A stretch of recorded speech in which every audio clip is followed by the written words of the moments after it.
All right, so now we are going to jump into the TBRI principles. So I will admit we front-loaded a lot of heavy stuff, and those websites that I gave you, I really hope that you will check those out, because if this is your first time hearing this, it's a lot, and it's a lot to digest.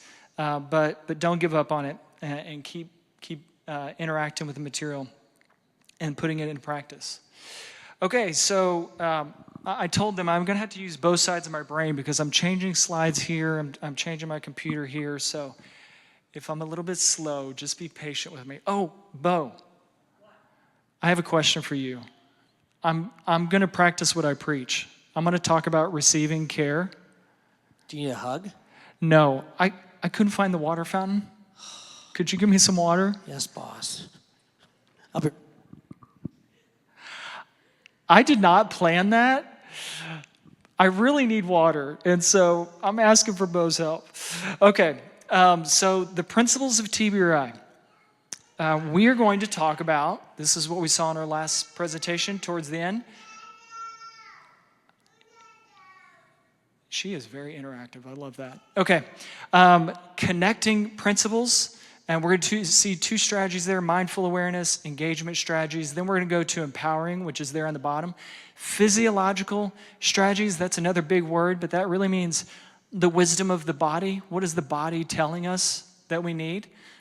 Ecological strategies, so the wisdom of the environment. What is our environment? How is it impacting us?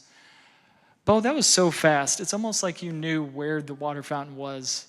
I'll give you a hug, too. There you go. Thanks, Bo. A lot of care. Okay. Okay, and then last but not least, we'll talk about correcting.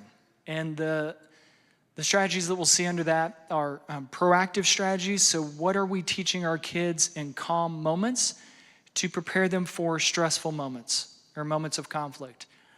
And then responsive strategies. So we're going to do all these things, we're going to invest in our kids, and we're still going to have moments of conflict. And so what do we do in those moments? So first, we're going to talk about connecting. So we're going to think about this in three ways: self-aware, other-aware, situation-aware. All right, by self-aware, and hopefully you can see that graphic there, but who here was a child at one time? Anybody? Okay, yes, all of us. And we adults are just children that grew up, and some of us are still children, just in adult bodies. And all of us went through an attachment cycle. For 50% of us, that was a secure attachment cycle. It went as it should have gone. Really good caregiving, typical caregiving. You know how to give care, you know how to receive care, you know how to negotiate your needs, and you know just how to be yourself, living in a world separate from other people, separate from your environment, but living in your environment with other people. That's what secure attachment means. That child learns that if they use their voice and ask for help, their caregiver will meet their need. Okay, so think about this. You have an attachment style. We all do, okay? That next one that you'll see kind of to the left, it says avoidant and then dismissive. These children cried, but for whatever reason, their caregiver did not respond. So these children learn to self-soothe and generally occupy themselves with things over people. Now think about this. You're taking care of somebody else's child, and they don't cry. And you might think, or they get handed over at childcare, and they don't cry. And you go, that is such a good baby. Look at that. They're so independent. They're such a good baby. And oftentimes what happens is when that child cries and nobody responds, they just learn to take care of themselves, which as an infant is not a good thing. You are supposed to learn that when I ask for help, somebody's there to help me. Because children, little babies, they cannot self-regulate. Developmentally, they are not ready for self-regulation. It's all external regulation. I'm hungry. Somebody else has to bring the food. I need a diaper change. Somebody else has to bring the diaper. I need movement. Somebody else has to move me, right? I need physical touch. Somebody else has to bring that to you. That's called external regulation. But these children, they didn't experience that, or they didn't experience it consistently. And so oftentimes they become adults who are dismissive with their own children, which means stop crying. You're such a baby. Get over it, right? And a child having a need is really an annoyance to you. And you just can't understand why they can't just buck up and take care of themselves. That's a huge overgeneralization, but hopefully you pick up on what I'm saying there. Ambivalent. So we look across here, ambivalent goes to entangled. So these children cried out for help. Sometimes their caregiver responded, sometimes they didn't. So again, not meant as a generalization, but an example. So if this is a household in which there's drug use, then when that parent or that caregiver is sober, they're responsive to their child. When they're not, they're not. Or it could be a single parent household. And it's single parent mom, and she is working day and night, and she's only home on the weekends, right? So she is literally not there to take care of her child during the day, during the week, but she is on the weekend. She's doing the best that she can, but it has an impact on her child, okay?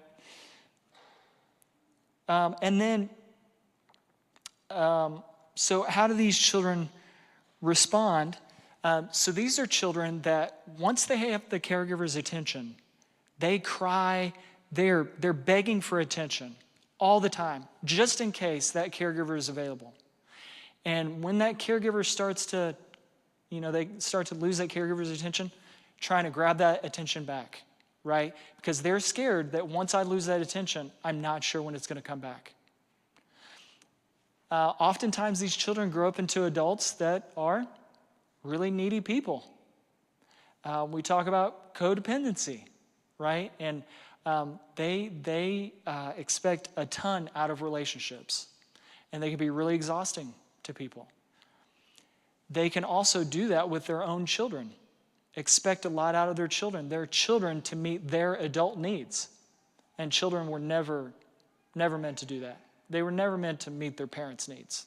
It's the parent meant to meet the child's needs, okay? And then disorganized, you see that one at the bottom, and then it says unresolved. So this would be considered the most disruptive.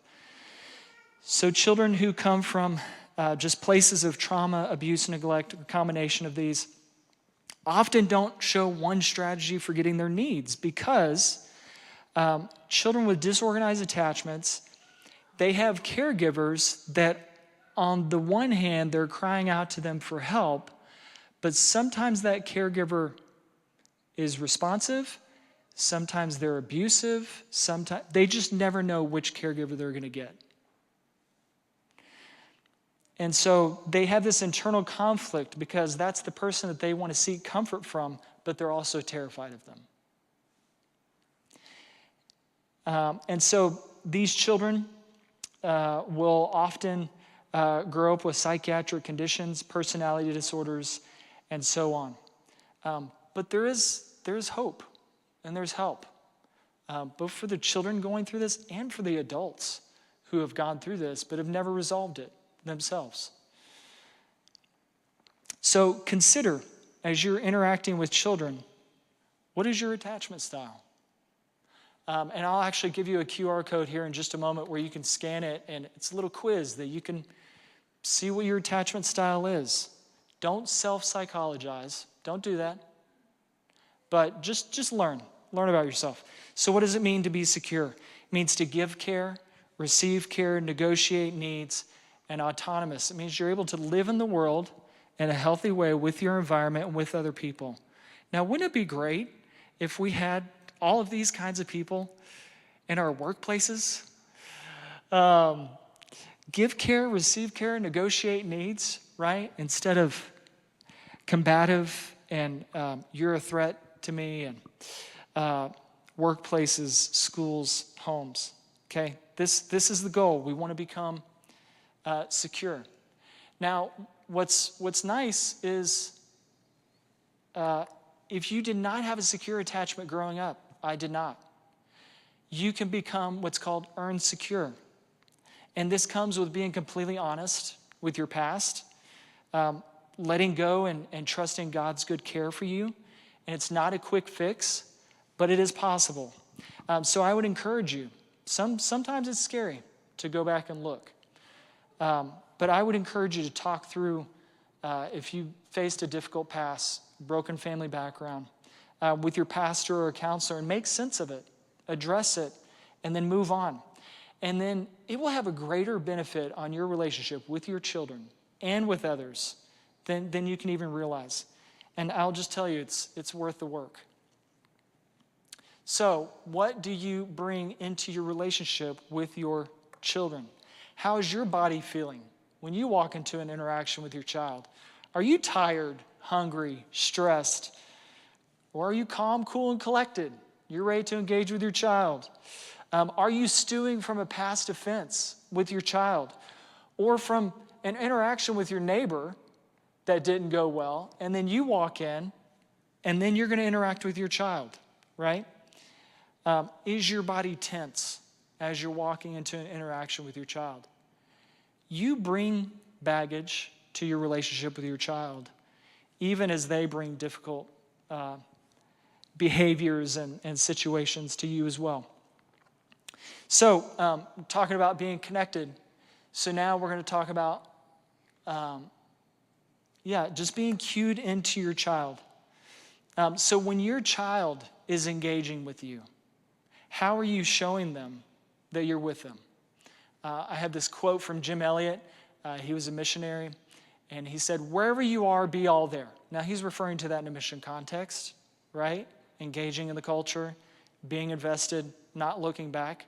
But think about that in our relationships and our families, with our children. When you're home and you're with your children and they're patting you on your shoulder, are you giving them your attention? What does that look like? Putting your phone down, right? Looking into their eyes, speaking with them in an appropriate voice. If you can't address them right then and there, telling them, "Hey, son, I've got to finish this thing, but I'm going to be with you in 5 minutes, and I will love to talk with you and hear about, what happened at school or your new friend down the street or whatever it is. 5 minutes, and I'll be with you, okay?" If they're having a problem to address, that you address it with them together, right? Okay, so this is where you do your homework. Hopefully that's big enough that you can scan it. But you can find your attachment style here. It's about a 5-minute quiz. It's not going to ask for your social security number or anything like that, okay? But just go there, and it'll give you a good sense. It'll use a little bit of different language that we've used from the presentation, but it gives you a good sense of where you are. And so do we respond to our children's needs the same way every time? And I would say no. A lot of times in TBRI, we'll hear, levels of engagement, levels of response. If this doesn't work, move to this, and then move to this. And when you read through it, it looks like this is going to take 3 hours to address this situation with my child. Sometimes you don't have 3 hours, right? Most of the time, you don't have 3 hours. So I think just being situation aware of what's the solution right now? How can I still engage with my child, but we got to move this along? It's very different at dinner time when you have a picky eater and the only thing after dinner is bath and bed.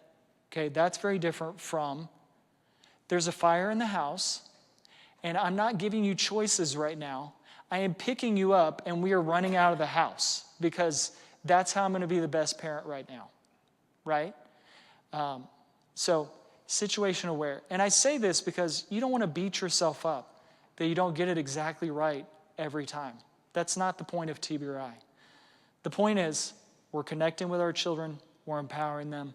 We're correcting them when it's appropriate.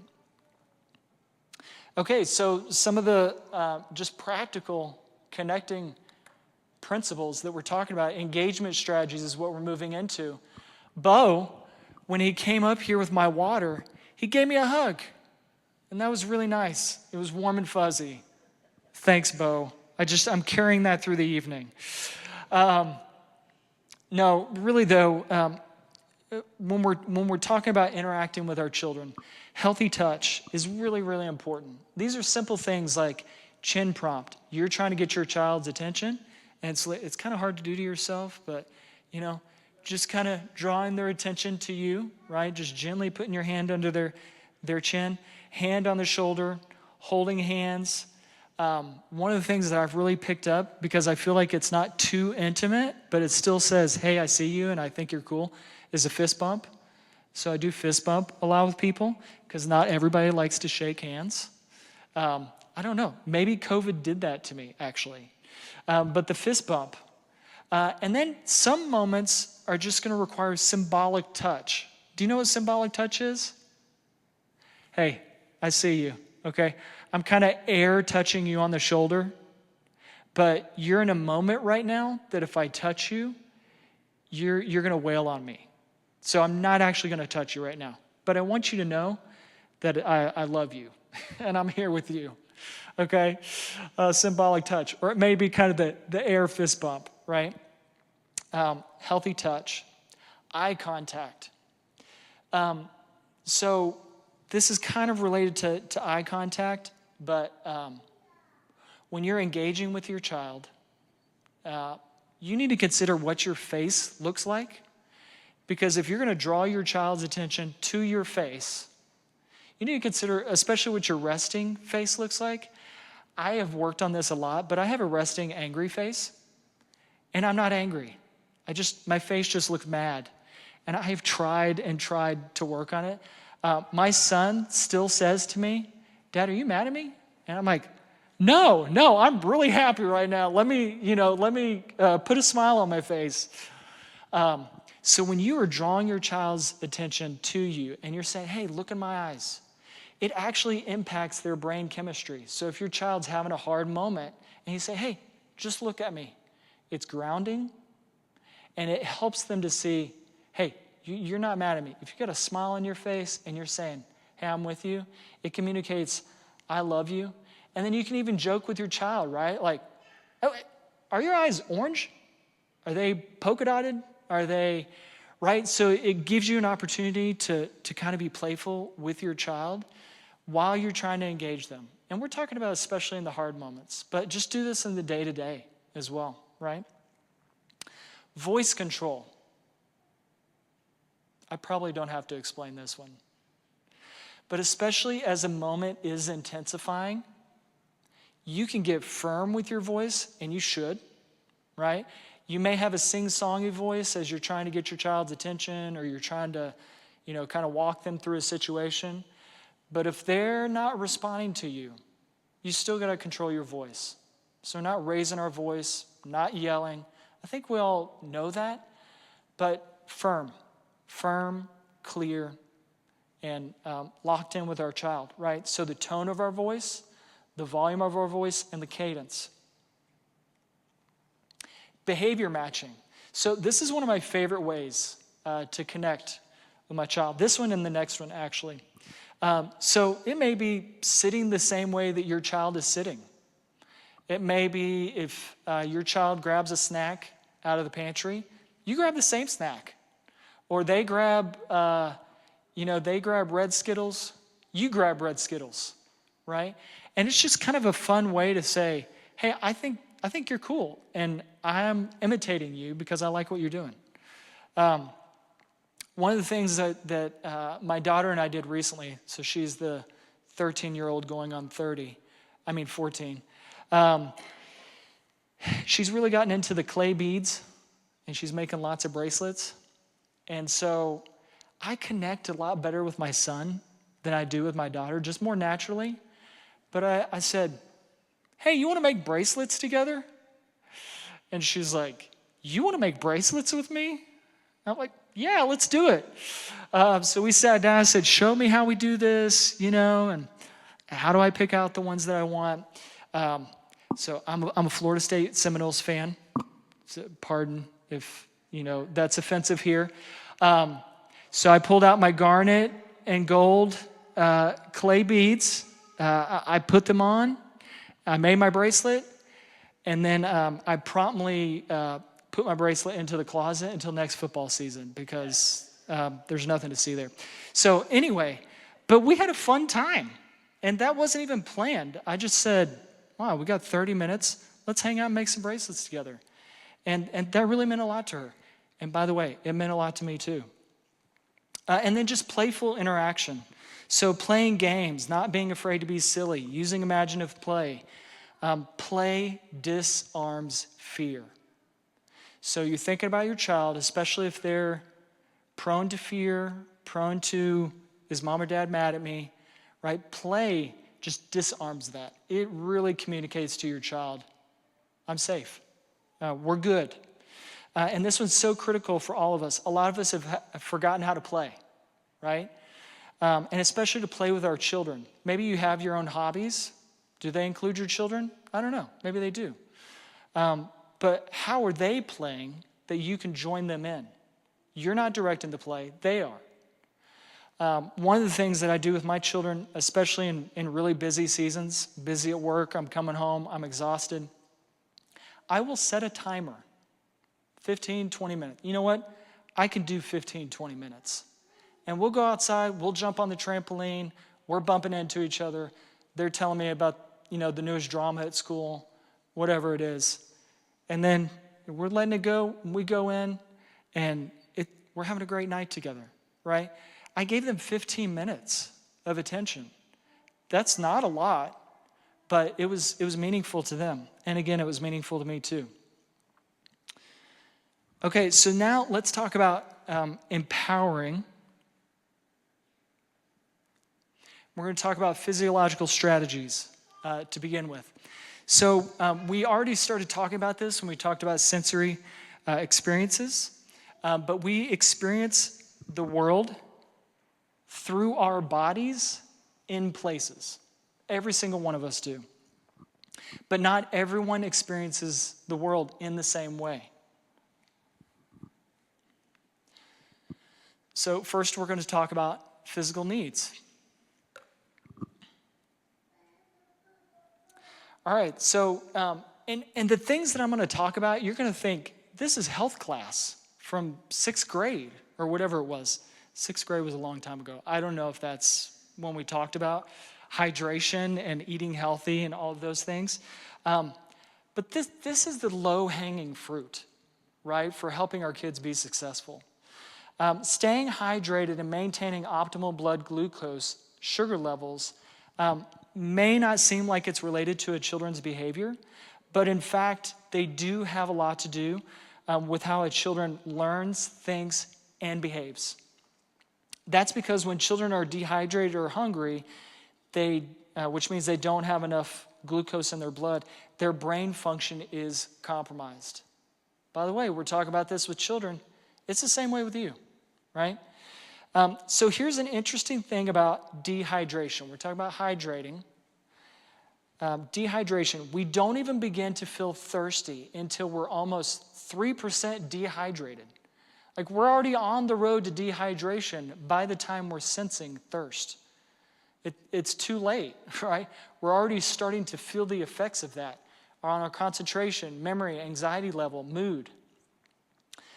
Which means we need to teach our children to regularly take drinks of water even when they don't feel thirsty, right?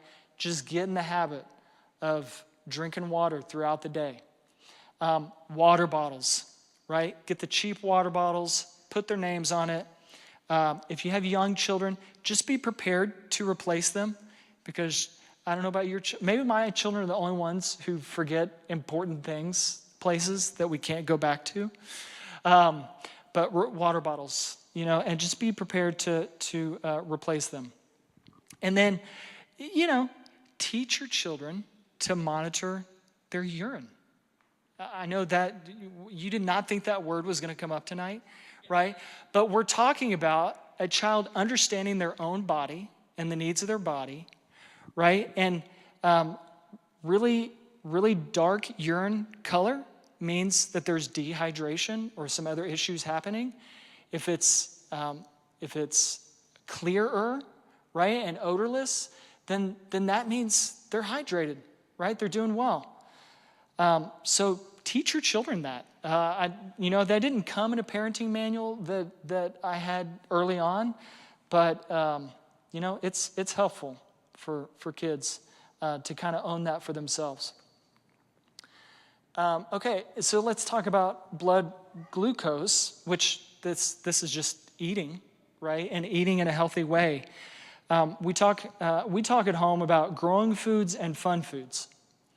And again, this is really important to consider and to make sure that your child is eating well throughout the day, because the brain utilizes about 60% of the body's glucose levels at any given time.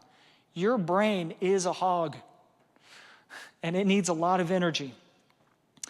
So some things to think about. We talk about growing foods and fun foods, and we say before we do the fun foods, we need to do the growing foods. And we'll talk about compromise a little bit later in choices. A snack timer, okay? Build that into your child's routine, snack timer. Make a grocery list with your child. Let them have some input about the things that they like. Choose some growing foods that actually taste good to them. And then for our children who have experienced food insecurity, and for some people, this just really feels out of bounds, but I'm going to throw this out there. Keep a bowl of individually wrapped snacks in their room.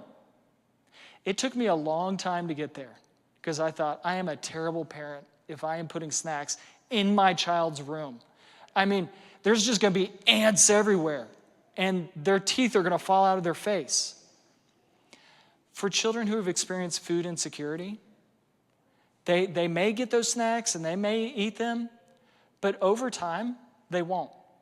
They'll just know that they're there. And it'll create a sense of felt safety for them.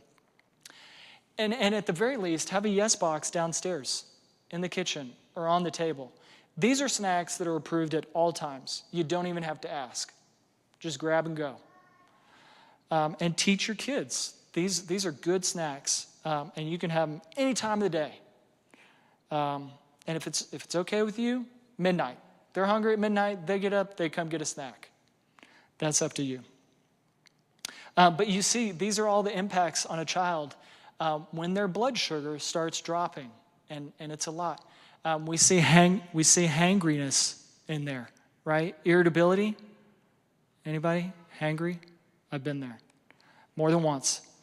Okay, wisdom of the body. So we're talking about sensory needs here.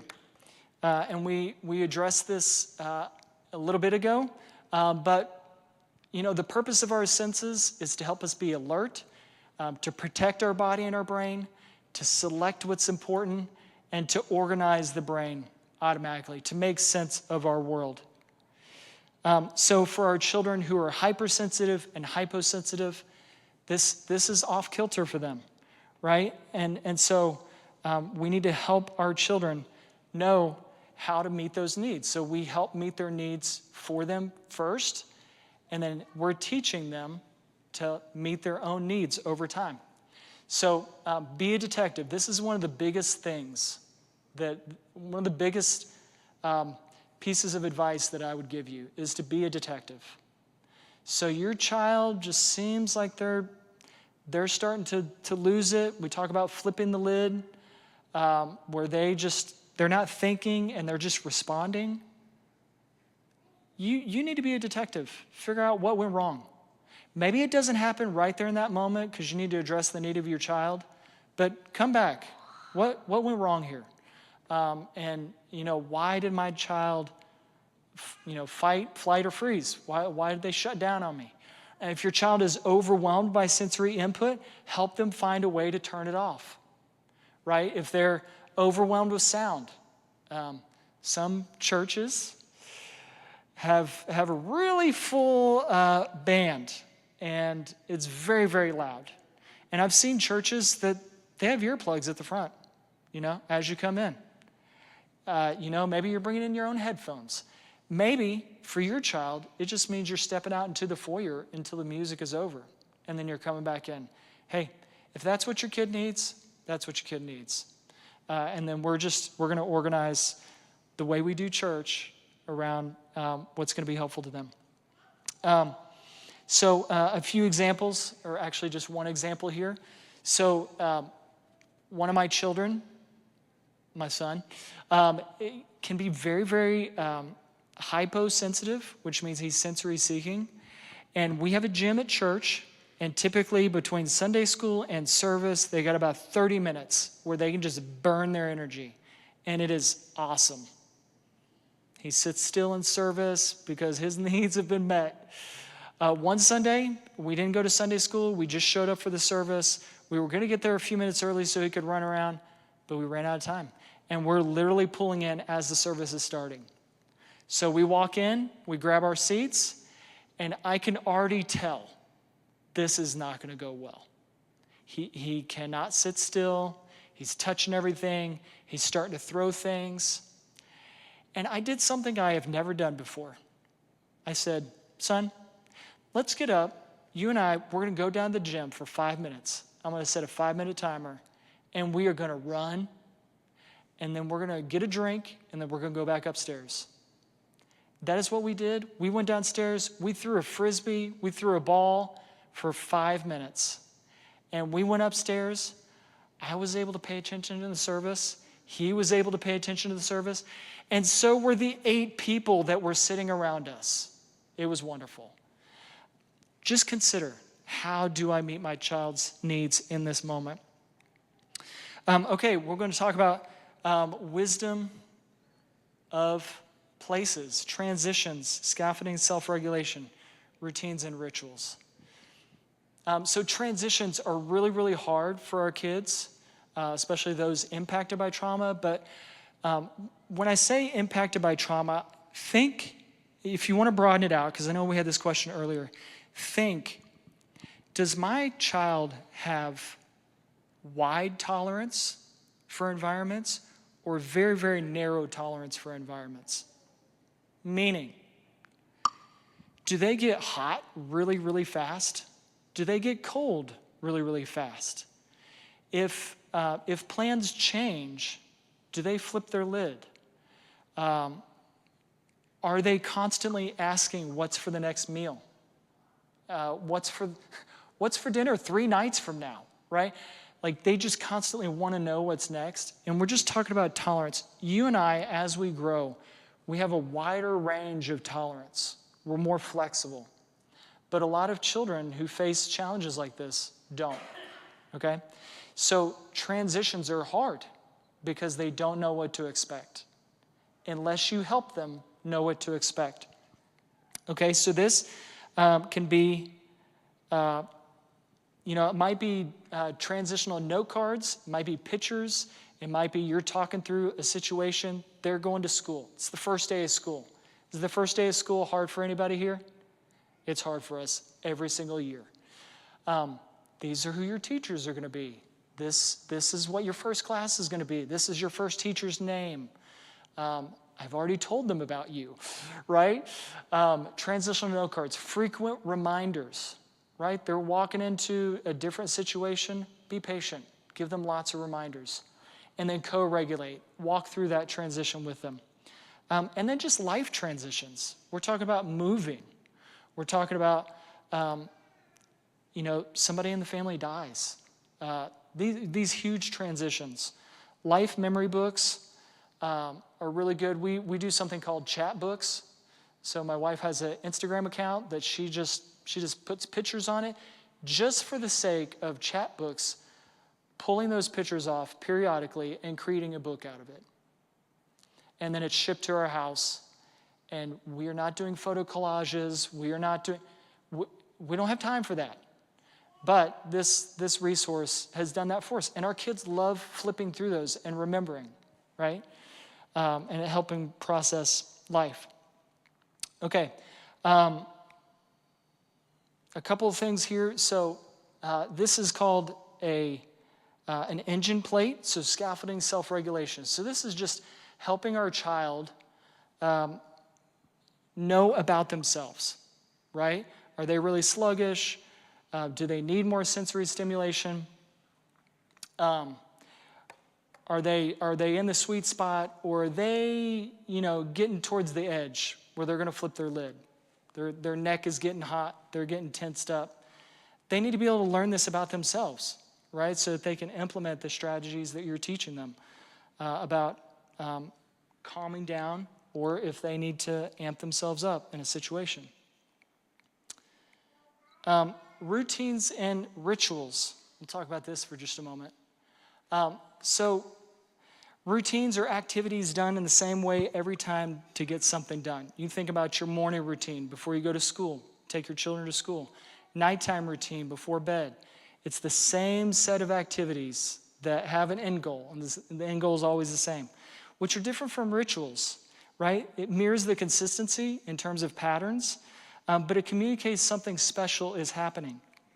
So you think about family devotions. This is dedicated time with your family where you're engaging and you're teaching them about the God who loves them and cares for them, and you're reminding them that they're precious, right? Saturday morning breakfast together. This is something that we do in our house. I make breakfast every Saturday morning, and it's just a good time for us to be together, enjoy good food, and just have fun. Or it might be a secret handshake, right, that only you and your child know. And they know that it's only you and them that know. Okay, and now let's talk about correcting. So this is one of the things that we're really going to want to, that I really want you to walk away with, is the point of TBRI is high nurture, high structure, what we call authoritative parenting, gentle guidance, emotional support, loving limits, high expectations. So it is okay to have high expectations for your child. You just need to match that with the connection and with the nurture, and constantly reminding your child, hey, I'm with you and you can do this. And if you mess up, or if you stumble, or you don't figure it out this time, it's okay. We're going to try it again, and I'm going to be there with you, right? And we talk about scaffolding. So when you're building a building, where do you put the scaffolding? However high the building is at the point, right? So that you can build the next level and then the next level. And that's what we do with our children. Wherever they're at in that moment, that's where you start with them. So authoritative, we have high structure, high nurture, which is different from authoritarian, which is high structure, low nurture. Rules, rules, rules, no talk back, no discussion. If I say it, it goes. Don't speak unless you're spoken to. Permissive would be way on the other side, right? So it's low structure, high nurture. So these can be really sweet parents, great parents in a lot of ways, but they don't have structure for their children. They don't have high expectations for them. And the children just kind of rule the roost. And then what we see in some of the most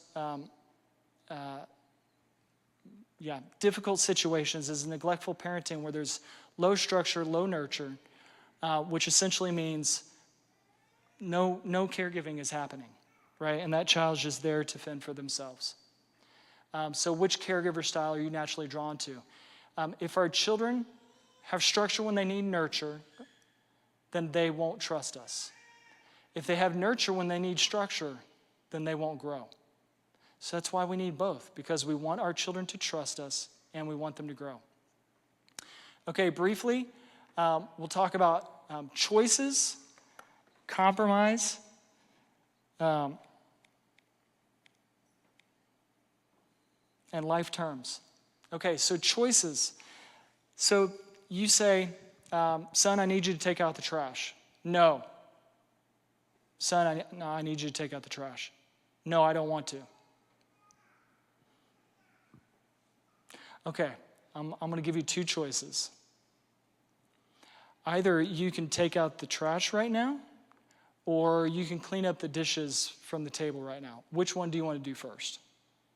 Now, they still need to do both things, But what you're telling your child is, I'm going to allow you to speak into this, right? All of us want a sense of control. And when we feel that being taken away from us, we grasp for it, right? So you as the parent are in control, but you can share power. And what that means is you're teaching your child how to make choices. Both of those choices are good for you and good for your child. It may be your child can't sit still at the dinner table. Okay, you want to go jump on the trampoline right now, or you want to do pull-ups right now, right? Because they need some sensory stimulation right now. Oh, okay, I'll go jump on the trampoline. Okay, I'm going to set a 5-minute timer. You come back in, join us. Okay, great. Now, what if that doesn't work out? I hate the trampoline and I hate pull-ups, and I won't ever do either one ever. You could just throw the trampoline away. Deep breath. Okay, you don't like either one of those choices. What do you think? What do you think would help you sit still in this moment? Well, I want to go do push-ups. Well, by all means, go do 5 push-ups, right? And come back and sit down. So again, allowing your child to speak into it without just hammering down and saying, I need you to do this right now, and you don't have any say. No, allow your child to speak into that. And they can offer solutions. So, and children can offer up some wild compromises.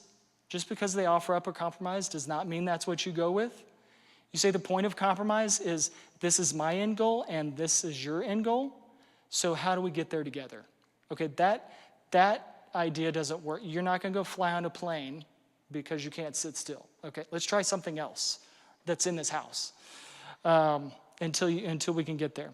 Okay, life terms. So these are things that we teach our children in moments of calm that help us in situations of stress. Okay, there's a lot of them listed there. And the reason that we use these is because in situations of stress, I don't know if you've ever experienced this, I'm really great at lectures with my children. 3 points, right? And an application point at the end. And I just wax and wane. But the problem is they cut me off. They're not listening to me, right? Especially if they're angry in that moment. Angry children don't learn, and they also don't listen. So what are these phrases that are packed with meaning that we can use in those moments that keep us from lecturing, but from communicating an important message with our child and to help us keep moving forward? So they sass you. I'm not going to do that. Or, hey, Mom, give me some water. Whoa, are you asking me or are you telling me? Gives them an opportunity to redo that, right? I'm sorry, Mom, can you please give me some water? Sure, I'd love to do that, right? Instead of, don't you ever talk to me that way. I cannot believe you said that to me. Wait until your dad gets home and I tell him what you said to me, right? And your child's still thirsty. Like, let's not do that to our children. Okay, ideal response. So I'm just going to let you look at this because I'm looking at the clock and I'm running out of time. Ideal response. This is how we want to approach our children when they're in moments of stress.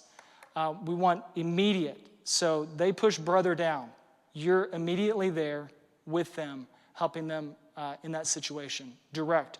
You're getting down on their level. Eye contact, maybe the chin prompt. You're saying, I need your attention right now. Efficient. You're using those life terms, not lecturing.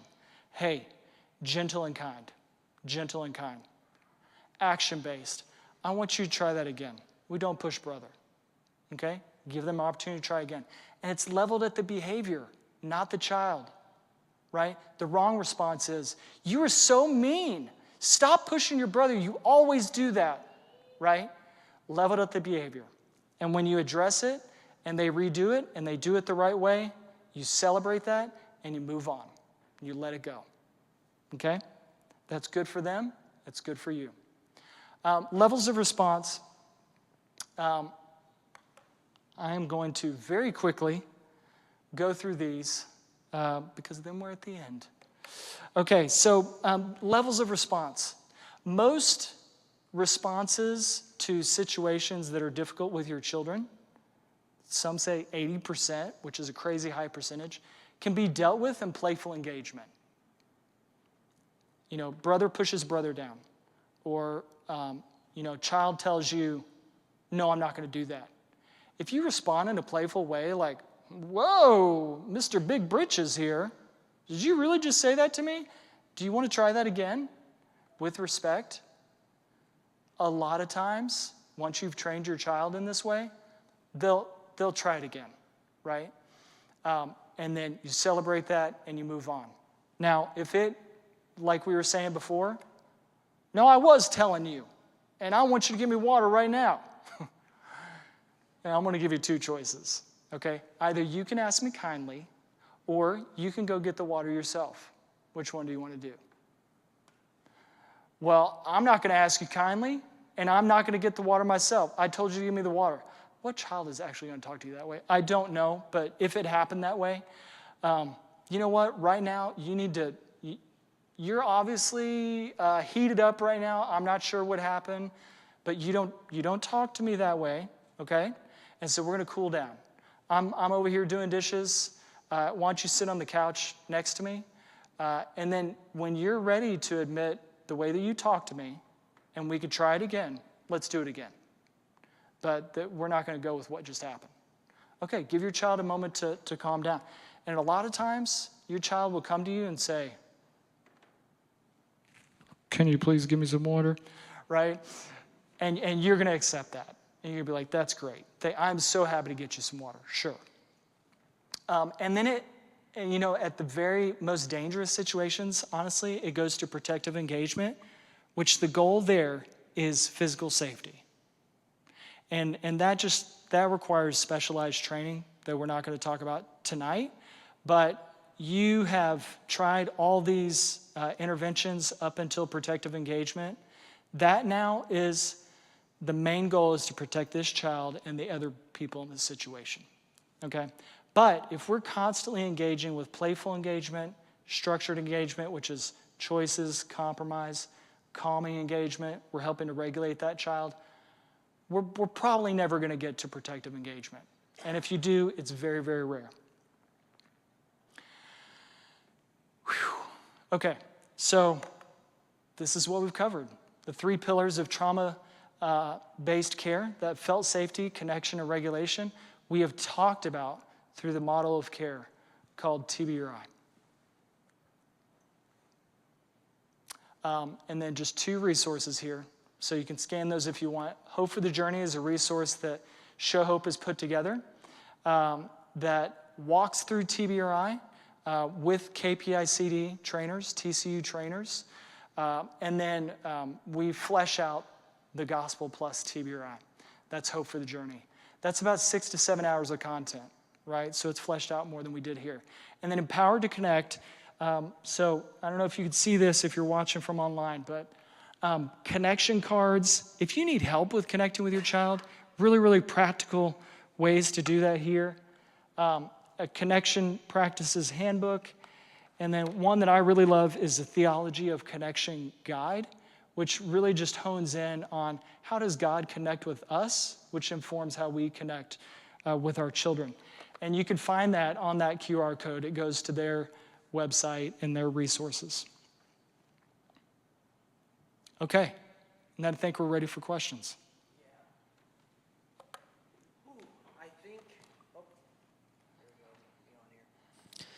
I think as much as we covered, there's at least one thing you can take with you, if not 1,000. But start with one. I think that's the advice of the night is, where do I start? Just do one thing different tomorrow. A couple questions I want to hit here as we're wrapping things up.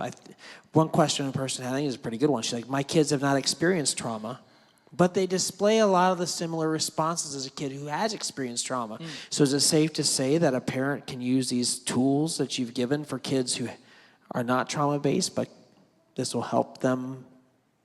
Oh, yes. Yeah, and this is where the choices, the compromise, the life terms, come in. I mean, that's just day-to-day parenting. Yeah. How many times do you have a confrontation with your child where they have a want, you have a want or a need, and they're not lining up?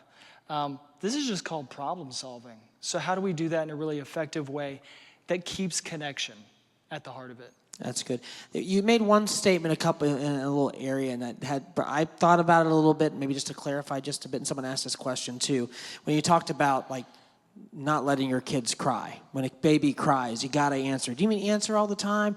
Do you let them cry it out a little bit if it's just, you know they're fed, you know they're just tired, you know maybe they're having a nightmare or something? And I think it also goes along with, in a different way you didn't address this, is like spanking too. People have different philosophies as far as parenting, as long as you're not abusing them. How do you... I think you were painting with a broad brush stroke. Yeah. Can you just clarify a bit on that, just real quick, possibly? Yeah, so you are your child's parent. You know what they need. We're talking about consistent, over time, not being responsive, right? And just letting them figure it out themselves at a very, very young age. The best example might be like, I've heard stories of Chinese orphans. Sure. Okay, eventually they don't cry at all. Yeah. And you think they're the greatest kids ever, but they stop crying because they know no one's going to answer them. Yeah. So they just stop crying. And some people are like, yay, they're done crying, but it was actually neglect. Yeah. They just stopped responding to them, and therefore... It used to be said that in Russian orphanages, that you would walk into a Russian orphanage and it'd be completely quiet. And there's hundreds of children in the room. That's not normal, and that's not healthy. Okay. Right. So I hope you heard him say there, we're not saying you have to do it this way. It's just you knowing your kids and knowing the boundaries of what is care. Because the ultimate goal is not making your job easier. The ultimate goal is attachment. Yeah. Making so they know to trust you. And maybe sometimes it's crying it out, knowing that you're still there is part of learning how to trust you. That's good. There's two questions that came through that are kind of similar. One deals with a foster kid and one not, but it deals with a kid who has trauma, but how it affects the next kid. So one family talks about how they have brought a foster kid into their family, and that kid's doing well, but there has some effects to the next child down who wasn't the foster child. Or you have a family where one of your older kids had trauma, and they're doing okay, but now it's the kids below them that are experiencing the reciprocal trauma? Yeah. How are you?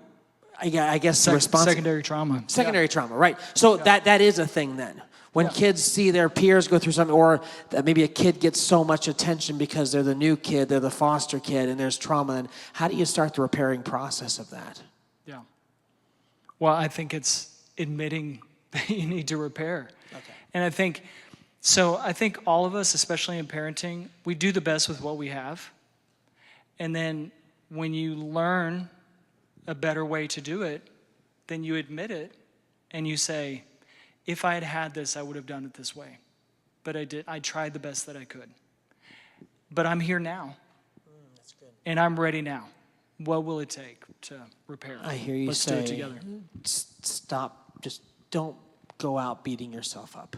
Oh, 100%. Like this actually, guilt, sometimes you feel like you feel guilty because you stink as a parent or you just stink at life. But guilt can also be God's grace because he has just shown you something about yourself. And the fact that you hear it and are feeling that way is a gift that God's giving you. Say, no, just tweak this. Don't beat yourself up incessantly. You've heard my voice, now do something about it. I think that's what we want you to hear tonight through this whole session.